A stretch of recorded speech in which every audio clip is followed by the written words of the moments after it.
Good morning, guys. Hope you're doing well. This is Coach Jackson here to talk to you about complex numbers, which is our next section of Unit 2. Complex number you get when you have an equation like x squared plus 1. You don't have any real number as a solution since square root of negative 1 gives us no real number. So what I'm saying to you is if you take x squared plus 1 and you set it equal to 0, and you try and solve by doing all the normal things that we do, we have no real answer. Okay? Can't take the square root of negative 1. Okay?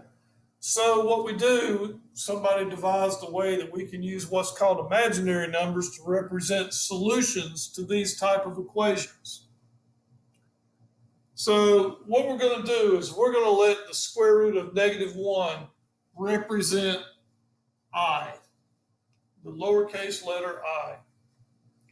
Well, if that's the case, this means that I squared is equal to negative 1. If we solve that for I squared, square both sides, that's what we get. So here's how we use this. We want to simplify square root of negative 36. Well, if you try to put that in the calculator, you're not going to get an answer. There is no real answer. So we want to get rid of the negative so we can represent it in a different fashion to get an answer. So to get rid of the negative, square root of negative 1, we know what that equals. That equals I. So negative 1 times 36 is negative 36, square root. That equals I. Square root of 36 is 6. So we get 6I. So if you put an I in front, it gets rid of the negative, and then we can take the square root of that perfect square and get 6. So it's just another way to represent, it's called imaginary numbers. Let's look at this one. If we wanted to solve this, that exponent of 2 means we've really got 2 of these that are multiplying together. So if we pull out the I and get rid of the negative, we've got I square root of 20 times I square root of 20. That's really I squared times 20. Because if we multiply these two, I times I is I squared. Square root of 20 times square root of 20 is square root of 400, which is 20, correct? Okay. What did I square equal? I squared equals negative 1. Well, negative 1 times 20 is negative 20.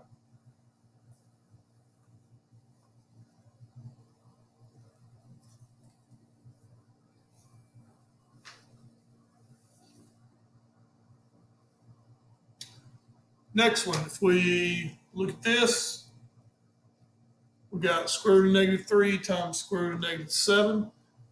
Bring the I out to get rid of the negative. Multiply them, we get I squared times root 21. I squared is a negative 1. The negative is outside of the radical. So negative root 21.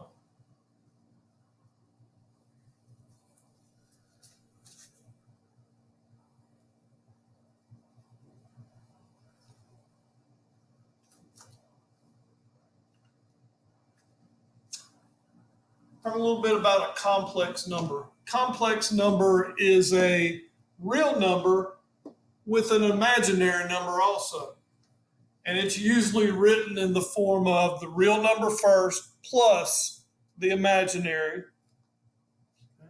A and B are numbers. You've got the I in there with the imaginary. You can do addition, subtraction, and solving equations using I just like it's any other variable, just like it's an X, just like it's a Y. So let's run through a few here. We want to add 6 plus 3i and 1 plus 2i. Well, add the like terms. 6 plus 1, 3i plus 2i. Add those together, you get 7 plus 5i.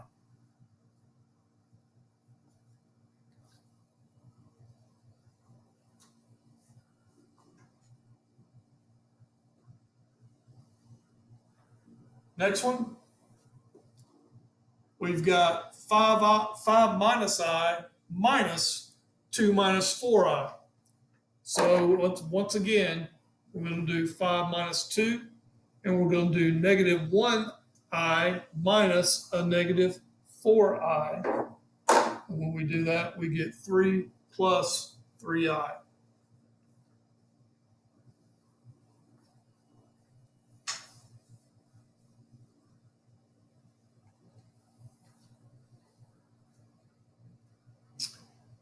Next one, we're given a equation where we have to come up with what's A and what's B, and it's in a complex number form. Well, if you look at it and write it in a complex number form, the A should be 3, and the B should be a negative 6.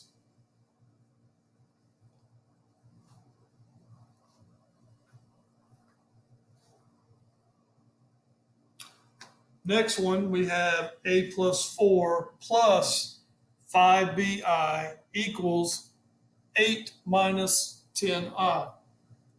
Well, if you look at this really close, this section right here has the A, so that should be equal to that. This has the B, or the imaginary side. That should be related to that section of negative 10i. So if we take A plus 4 and set it equal to 8, we get our A equals 4. If we take our 5bi or our 5b, the i's really cancel out, set it equal to negative 10, we get a negative 2 for b.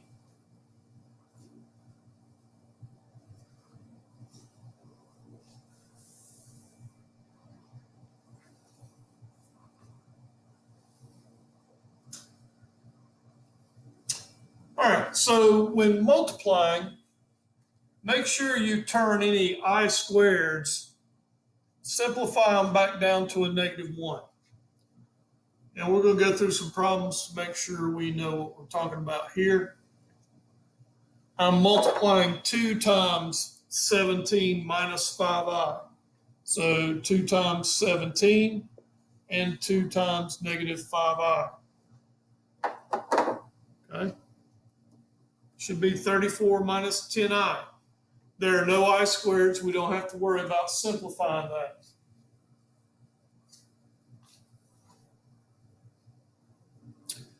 Next one is a binomial times a binomial. So for those of you that are used to using the FOIL method or the box method, you can use that here, or you can just do distributive property. So if I do 3 times 5, 3 times 4i, I have to do negative I times 5 and negative I times 4i. When I do all that, I get 15 plus 12i minus 5i minus 4i squared. Notice that I have an I squared. I want to replace that with a negative 1. So negative 4 times negative 1 is a positive 4. I combined 12i minus 5i to get 7i. 15 plus 4 is 19. So my final answer for this is 19 plus 7i. Always write the real number first, followed by the imaginary number.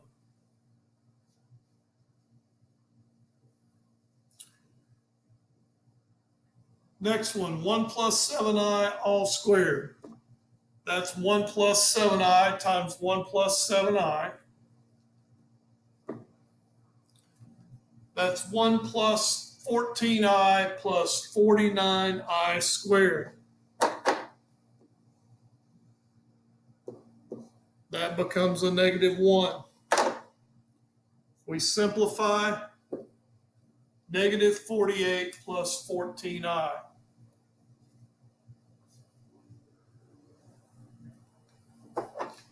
Do not write 14i minus 48. That is wrong. The real number comes first.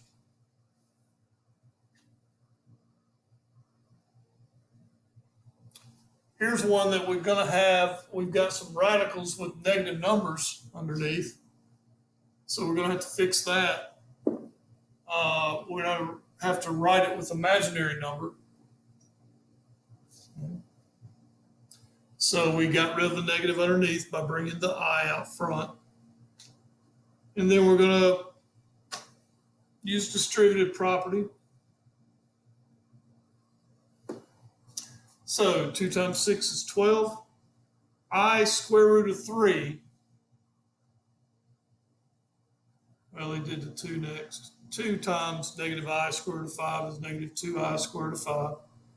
I square root of 3 times 6, 6I root 3. I square root of 3 times negative I square root of 5 is a negative I squared square root of 15.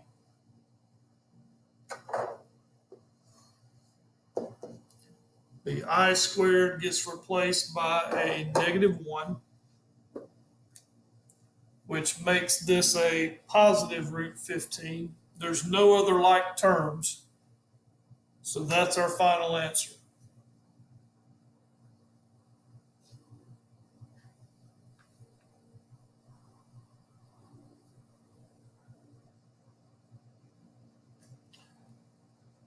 Sometimes they want you to find a value of I raised to an exponent, and the exponent is really, really big. Well, there's a shortcut to that. There's only four possible answers. You can have I to the 0 and you get negative 1, because any number raised to the 0 power is 1. We learned that in Math 1. Any number raised to the power of 1 is that number that's the base itself. We just learned that I squared is equal to negative 1. And with knowing all of that, we know that I to the third should be I to the 1 times I squared. Well, I to the 1 is I squared is negative 1. So that should give us negative I. So we should know all those. And then if you look down here, they just start repeating as the exponents get bigger. Okay? So the way to use a shortcut here is we're going to divide the exponent by 4 because there's only 4 possible answers. Okay? The remainder will tell you which one on the top row to choose. So let's look at I to the 57th power. We're going to take 57 divided by 4. We get 14 with a remainder of 1. If you need to see that in long division. Okay. 4 will go into 5 one time. 1 times 4 is 4. 17, go into that 4 times, give me 16. Subtract, I get a remainder of 1. That's your exponent. What's I to the 1 power? It's I. So the remainder is your exponent you put on I for your answer. Here's another example. I to the 94th. 94 divided by 4 is 23 with a remainder of 2. That should tell you it's I squared. The answer is going to be negative 1.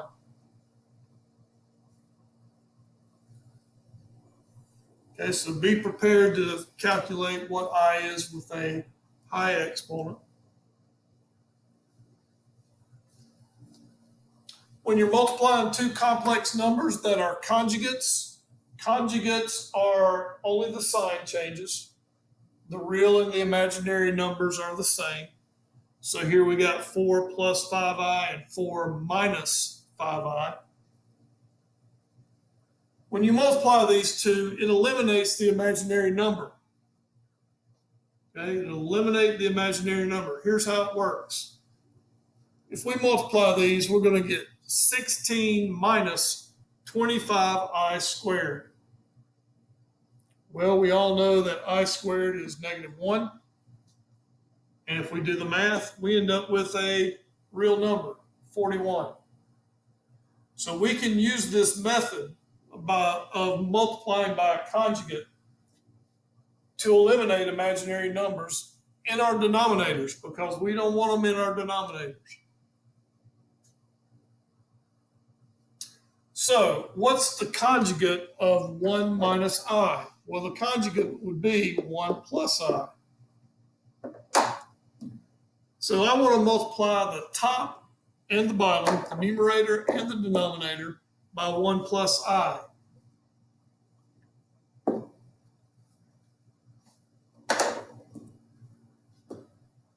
So that'll give me 2 times 1 plus I, and then I've got 1 minus I squared.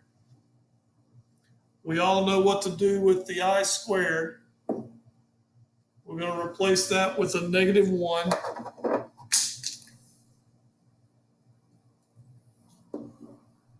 Comes a -1, so 1 minus a -1 is 2.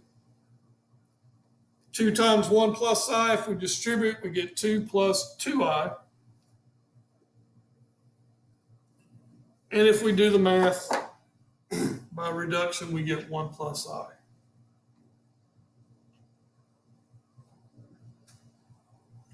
All the 2's would cancel. What would we multiply the conjugate by here? Well, we're going to multiply by 4 minus 3i, numerator and denominator. So multiply those two, we're going to multiply those two.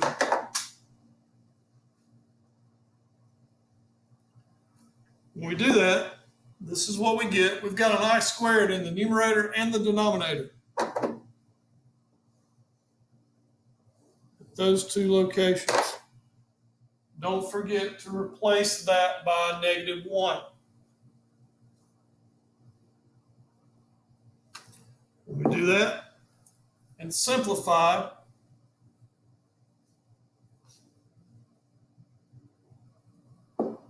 we get an answer of 5 minus 10i over 25. But all those have a common factor. They all have a common factor of 5. So we get 1 minus 2i all divided by 5. So complex numbers are easy to work with. All you got to do is remember that I equals square root of -1 and I squared equals -1. All right. That's it for today. Have a good afternoon. If you need some help, please contact me.